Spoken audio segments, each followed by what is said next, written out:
Welcome to Crash Concepts, where the economy, energy, and the environment are explored. Up next, fresh ideas and insights into the factors that are driving the world and shaping your future. Presenting information you can't afford to live without, here's Chris Martenson. Welcome to this Peak Prosperity Podcast. I'm your host, of course, Chris Martenson, and today we are going to be discussing risk mitigation strategies in these crazy market times. You know, the stock market's powering to all-time new highs, and yet there's fundamental data that suggests that might not be the wisest thing. People have been in the market, out of the market. We're watching retail money flows scoot back and forth. As bonds started to sell off recently, there were record outflows from bond funds. People are moving their money hither to and fro, and the question is, how does one maintain safety and the sanctity of their sanity and their portfolios gains in this particular market environment? So today, to talk with us about that, are our friends at New Harbor Financial. We've got Mike Preston and John Loder today. Mike, John, welcome to the show. Hi, Chris. Thank you. Hello, Chris, and hello, listeners. Nice to be here. Thanks. Excellent. So where do we start on this? Let's talk about where we are in this market and why it's necessary to have risk mitigation strategies. Maybe we should start with what that even means. Who wants to start? Sure, I'll kick us off here, Chris. This is John. Here we are in 2014. It's really nice for us humans to think about new years, new calendar years, and think about changes and new perspectives. From an investing standpoint, the change of a calendar year is really nothing more than psychological. It's an arbitrary day of 365 in a given year, and I think it's important to understand while we are in a new year, we still have to be cognizant of the environment we're in and where we've been for we would say better than a year. Last year saw some remarkable, if not against all odds, kind of performance in at least some markets. But it's important to realize that the change of a calendar year doesn't change the reality of what was in place. The way we see it and have seen it for some time is that we're in a pretty rare environment in terms of risk. You kind of think along three broad lines as to defining a pretty extraordinary risk environment. On the one hand, you have valuations, and let's talk about the stock market. The valuations, how much stocks are trading for, the price that stocks are trading for as a multiple of the earnings of stocks is at levels that's rarely been seen in history. And the times where we've been at these levels have categorically been risky times to be invested in the stock market. Add on top of that, rampant degrees of speculation. Folks putting caution to the wind and speculating just because it's at least has been working out. The jury's always out as to whether that will continue to work out. We still have near record amounts of margin debt as one sign of rampant speculation. And then sentiment. Sentiment just broadly. People's bullish or bearish tendencies, and we recently registered record levels of bullish sentiment on the part of investment managers, and very few lonely bears out there. In other words, everybody has been on the same side of the boat, which these things together have largely explained why the stock market had such a strong up year last year, even despite the risky environment. So the change of the calendar year really hasn't changed any of those things. So now more than ever, we think exercising and preaching caution is very important, and we'd be happy to articulate some of the specifics about what we mean by risk management and addressing those risks. Well, excellent. So, John, where do we put something like Facebook buying WhatsApp for $19 billion and or Tesla trading for, I guess, near the market cap of General Motors at this point? Do you toss that down under speculation, or is that just a marker of sentiment at this point? Well, geez, you almost have to talk about each of those separately, but they're kind of the same thing. It's buy first, ask questions later is kind of the sentiment that's going on right now. Facebook buying WhatsApp. I mean, you almost could change the calendar year to 1999 and have 30 different stories that look just like that. There haven't been very many tough questions on the part of investors as to why that was a good move and what does it mean for me as a shareholder and why it's going to be good for me. Yet, folks seem to want to be in that stock with reckless abandon. Tesla, I'm actually a big fan of the paradigm shift there, but I I do not think the speed and trajectory of the ramp up in that stock can be justified, even if in the longer term it proves to be a much bigger market share than it already has. The simple theme there is that markets in general, and when you look at individual stocks like that, have ramped up without much of a breather at all, and that's just not normal. A healthy market, even one that trades much higher over time, does have pauses as investors digest and rationalize the moves higher, and that always comes in the form of pauses or relief, moves to the downside, even if the longer trend is higher. So yeah, those are just two headline examples of investors, from very sophisticated institutional managers to do-it-yourselfers at home, kind of putting these objective risk signals on the sideline and jumping in and asking questions later. That's very much our view on the reality of the markets, certainly now and for much of last year. Well, certainly when I see I consider those two examples of throwing caution to the wind, which of course makes me more cautious, because we've seen that story before, right? So I didn't know if you were just where you were starting to categorize those particular moves. Not to pick on those two in particular. I've got a dozen others that we could talk about. That's for another podcast and another day. Mike, I'm interested. You guys are frontline. Obviously, you've got clients that you work with on a daily basis. You're in the markets on a daily basis, and at times like this, prudence is of course exceptionally important. But man, it's hard to do. What's going on with you as you are trying to negotiate this world of investing at this point in time? Well, maintaining discipline and patience here, Chris, is very, very important, whether you're a money manager or an individual investor. It's times like this that it's really, truly the hardest thing to do, to sit out, to remain in cash to a large degree, to watch others brag about the easy gains that are being made, when the data set that you're looking at is telling you to be extremely cautious, as it has been telling us for some time. Human behavior never changes, and we're seeing amongst not just our clients but people that we talk to, we're seeing a lot of frustration, not necessarily frustration with either how they're managing their money or how we're managing their money. They just feel frustrated that they can't, in a safe way, take part in more of the gains that they perceive others are taking. So, the sense is that everyone's partying except them, and that can be very mentally.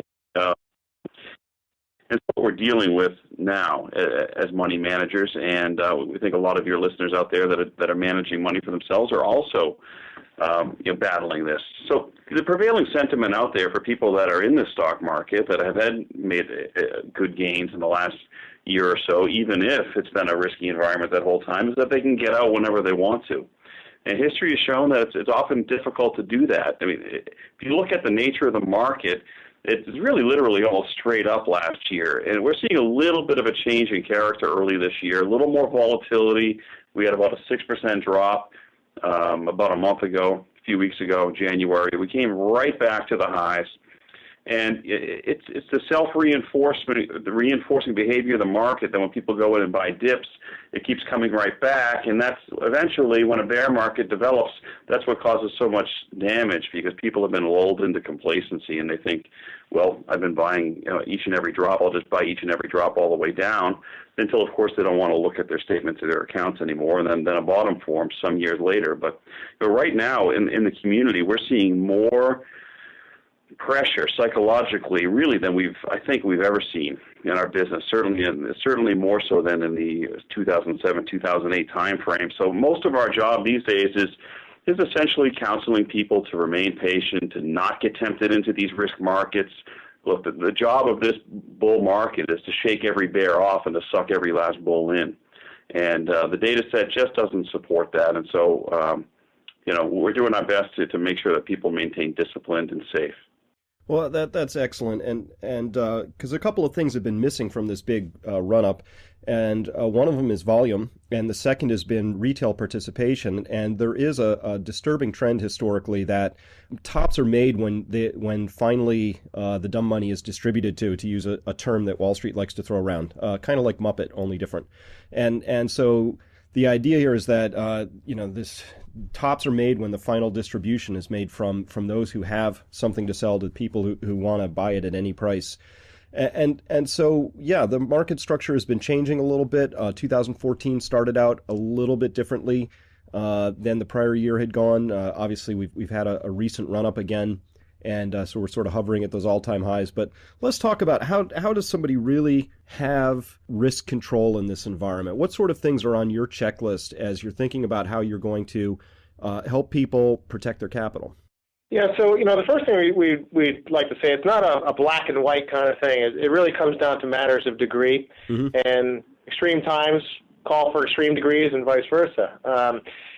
So where we are right now, investors need to ask themselves, could they ever imagine a time if they knew with some high degree of confidence or had a high degree of confidence that there were a fairly large pullback in the market happening? If they had that confidence, would they be willing to scale back their stock exposure? That's really what it comes back down to. And if folks could find that within themselves, we can't think of a better time to think about doing that, and probably in a dramatic way, particularly for those who are or have been heavily invested in stocks and benefited from the significant rally last year and the years preceding that. The right amount to be in stocks, it's kind of an art more than a science, and we as investment advisors certainly like to talk about this with our clients and share with them our perspective as relates to our understanding of their needs, what we feel the right amount of exposure is. But, it's not obscene to think about something as low as 15 or 20% in stocks, as off kilter as that might seem to a Main Street, Wall Street firm. We think times sometimes call for that, and we can't think of a better time right now where that may be an appropriate allocation for someone who is concerned about capital preservation. Even at that, one can talk about hedging strategies that we can get into a little detail a bit later on how to kind of have some stock exposure, but still put some defined parameters as to what kind of risk one is willing to bear with that stock exposure. They also talk about other asset classes. Cash is a very appropriate asset class, though it's not paying much in the way of yield right now, thank you to the monetary policies of the Federal Reserve and their peers across the world. But, cash does have a benefit of keeping powder dry so that you can do the buying low, as the saying goes, when prices present at more attractive levels. And sometimes you can't have enough cash if the move downward is large and swift enough. And that's obviously only something you'll know in hindsight, but darn, cash feels pretty good to have when those kinds of resets happen. We do believe some exposure to precious metals and commodities is sensible in appropriate allocations. One divergence, if you will, from last year is that some of the most revolved assets, as Mike alluded to earlier, have actually seen some reprieve this year. Precious metals and particularly gold mining stocks are amongst the strongest performers this year. And in fact, the strongest sector in the stock market, even though they were the worstly beaten down sector last year. Some people might wonder what's changed, what happened to make that the case. Nothing really changed other than psychology. The fundamentals that underlie that sector really haven't changed all that much. It's just simply that people got tired out of selling out of panic last year, and there's been a bit of a buying back into that sector this year, and that alone can cause a dramatic shift. So far year to date, precious metal mining sector is up about 25%, for no other good reason than the psychology changed and the buying and selling dynamics changed rather abruptly right around the change of the calendar year. This is Mike, Chris. I think I'd like to just kind of repeat a little bit of what John's been talking about. I think it's important. If you're in a market that's really very, very risky, or at least shows a data set or a number of indicators that would cause great concern. And again, just to recap, that's very high valuation, Shiller price-earnings ratio above 25, lots of speculation, and New York Stock Exchange margin debt hitting all-time records, extremes in sentiment, bulls, higher than really recorded ever before, except for maybe one or two instances, and bears, that is the people that are negative on the stock market, just registered recently at 14%. In other words, only 14 out of 100 people think the market's going to go down. So, three legs of the stool, so to speak. if you take a look at valuation, speculation, and sentiment, are amongst the most hostile as you would have seen in maybe just a few other times in the last 100 years or so. So, risk control is paramount here. So in addition to what John was just talking about, and again, I'll just reiterate, we're reducing equities down probably below 20%, raising some cash, taking a look at your employer-sponsored retirement plans, whether they're 401ks or 403bs. A lot of these plans have guaranteed investment accounts. Sometimes they're called stable value funds, and these funds often pay 3%. Not all plans have them, but if your plan has it, you should take a good look at it. Now, we will offer the caveat that these plans are not FDIC insured, but we think they're pretty safe, and certainly a heck of a lot safer than a stock fund within a 401k. If you don't have a stable value account, you take a look at either the money market option or the short-term bond fund options that are in there, preferably U.S. Treasury short-term bond fund. You're not going to get a lot of return, probably less than 1% annual dividend, and maybe a little bit of appreciation in the next year or so. If we get a little bit of a shakeup in the market, I think they're likely to be a little bit of a flight to quality, and so the real short-term bonds should be safe. Also, if you're more sophisticated or working with a more sophisticated money manager, you can think about hedging your account with options. There's two different ways to do that. You can use put options on an index or on an individual stock, which is a lot like buying insurance on your house or even life insurance. If something bad happens, it basically pays off. It's a contract. And also call option strategies are useful to mitigate some downside risk. So there's probably too much to go into detail there, but options contracts can be very important, and it's something that we're using a lot right now and generally use a lot of and as part of our strategy to hedge risk. And so to make sure I understood correctly about bonds at this point in time, you're saying let's not write off bonds altogether, but keep it to the shorter, higher quality bonds. That's where you want to be at this point. And you mentioned treasuries. Where are you on corporate issues and, say, munis at this point in time? Yeah, so Chris, I think it's important to talk about bonds because a lot of people have categorically written bonds off as an asset class. It's almost universal truth right now that people expect interest rates to go higher, and most folks understand, rightly so, that when interest rates go higher over time, that's generally not a good thing for bonds. But we don't think it's quite that simple. We think that some bonds do deserve a place in a properly diversified and protected portfolio. But understanding the basics of bonds is important to know, likely what segment of the bond markets are likely to be relatively immune to some of those risks that we just talked about. So just as a simple general rule, longer-term bonds are more susceptible to interest rate spikes than shorter-term bonds. There's a measurement called duration. It's closely related to the maturity of a bond.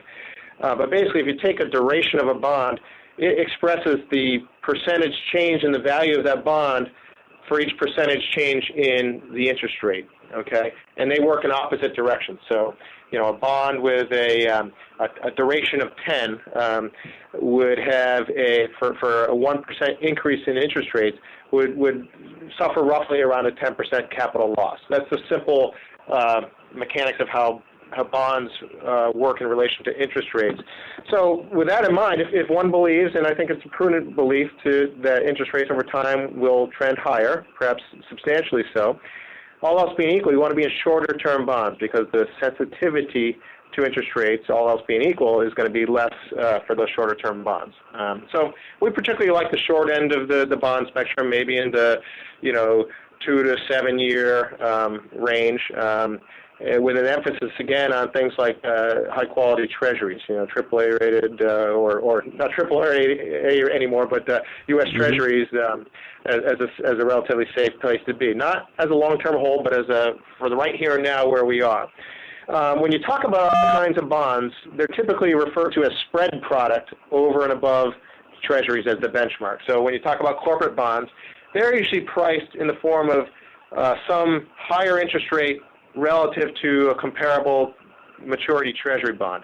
So the spread there is the measure of how much risk people are associating with those corporate bonds relative to ultra-safe treasuries. And you get further out the spectrum to junk bonds, which are corporate bonds issued by uncreditworthy companies, if you will.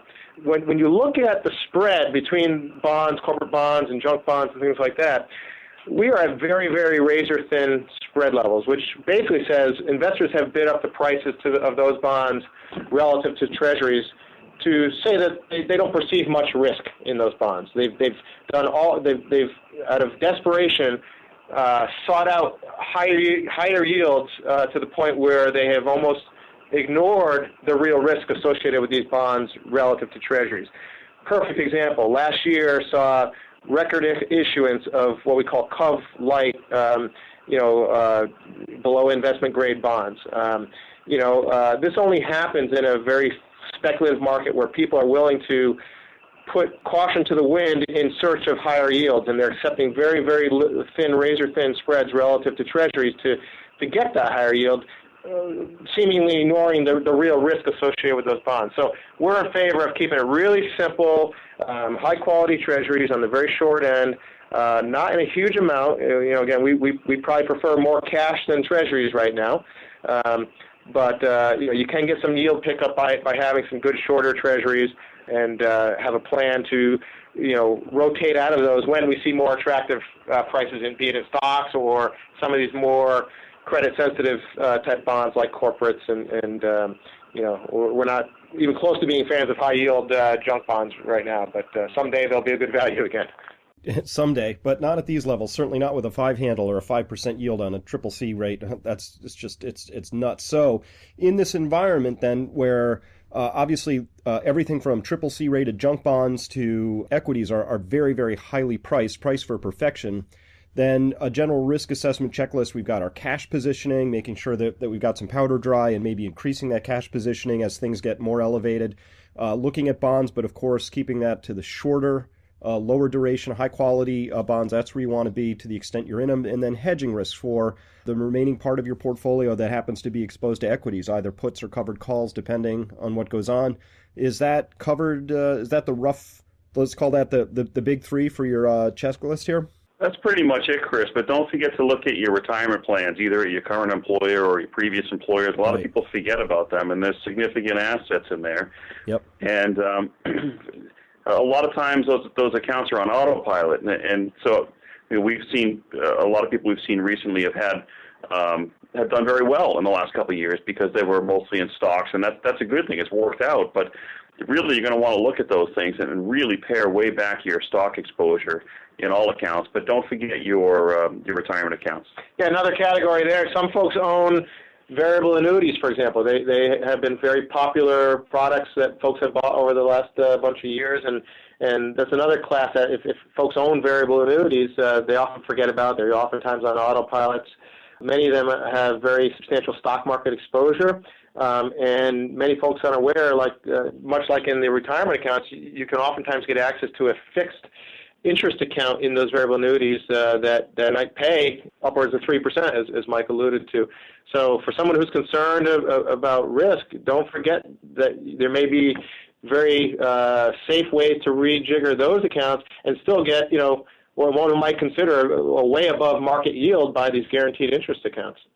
Excellent advice there. Yeah, it's easy to forget about those 401ks and also how a variable annuity really works. People maybe think of the word annuity and think that has a defined rate, but the variable is the important term in that, and the exposure of those variables to equities, of course, means they can be variable in both directions. So important advice there. So here we are at this juncture. If what's your major advice, and how would you talk to me if I was a new client thinking of coming to you about where we are in this particular part of the market cycle? Well, Rick, Chris, we've talked pretty matter-of-factly about some objective observations that we have and have had. That's our job. We spend our days trying to sort through our own emotions, armed with our objective data, historical context, and all that kind of stuff.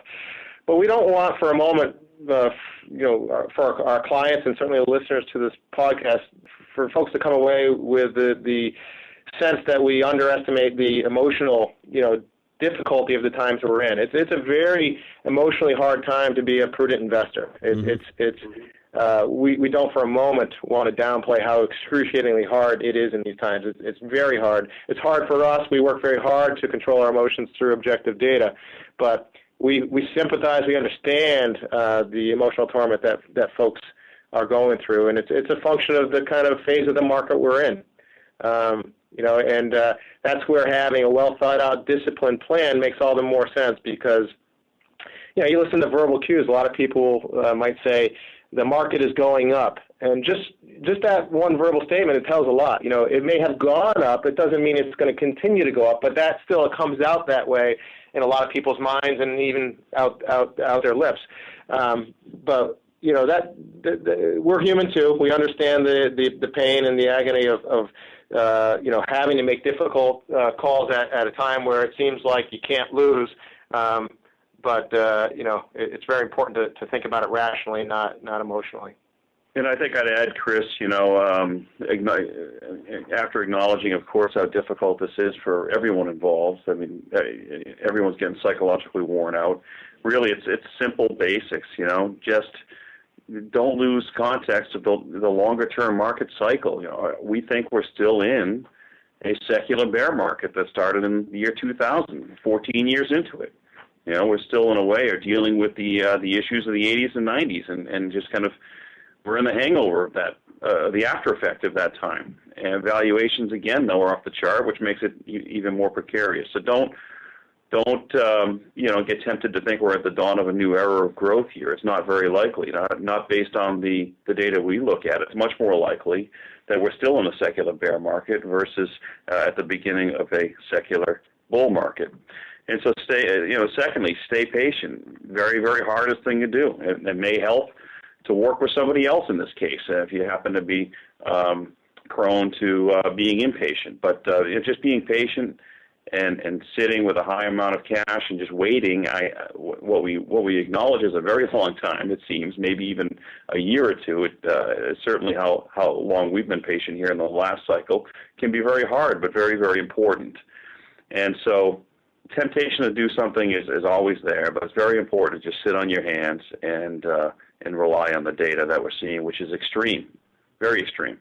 It's also, just to add, it's also very important to bring it back to one's own life. I mean, we sometimes get caught up in keeping up with our neighbors or the stock indexes in the newspaper or online, and we forget about what we're doing this all for, right? I mean, one wants to be careful not to, in pursuit of that last percentage point of gain, not unwittingly put at risk a potential lifetime of security during retirement by exposing themselves to huge potential for loss. So bringing it back to where one's own life is financially, how on track are you to what you need to achieve? And these are all things that we can and often do sit down with clients about. We bring it back to, where are they in their own financial life? Why shoot for the moon when risks are high if you're already got a good situation? And that's really critically important, to bring it back to your own life and put it in the context of really what you need to get what you want to have done. Well, here we are 5 years into living in this fun house, and the mirrors are I don't know if I'm fat or thin anymore. It's been too long. And so I, too, sympathize with people who are, and I talk to people all the time who are in this position where they have cash, they have some funds to invest, they've pulled back a little bit, and frankly, there's nothing that looks appealing to them at this particular moment in time. But, I think history does rhyme a lot, and one of the pieces of advice from Jesse Livermore way back in the 20s and 30s, a famous investor, was that, sometimes the hardest thing to do is to just do nothing. His advice, I believe, was to just sit on your hands. And so it sounds like this is a time to be patient in your estimation, that when things are this distorted and we know the price of everything, but maybe the value of nothing, we're going to have an adjustment period at some point, that really it's a measure of prudence and responsible cycle investing to know where you are in the cycle. And sometimes that requires being patient and doing nothing. It's unfortunate but true, Chris. It's exactly right. And that's where we are and will remain so in the way that we manage accounts. And we would urge your listeners to remain patient and calm and wait for better opportunities. As boring as that is, that is the truth. Well, absolutely. Well, Mike, John, thank you both so much for your time today, and I look forward to our future discussions on this. I really think the way that you are managing portfolios in this environment makes a lot of sense, and I know it does resonate for people, even if it is difficult, given where the markets have been going. But prudence is really the mark of any successful investing strategy, I believe. Well, we certainly agree with that. Yeah, we as always, thank you, Chris, for having us on with you and your listeners, and hopefully we'll meet again soon on the same podcast. We certainly will. Thanks again, guys. Thanks, Chris. Bye now.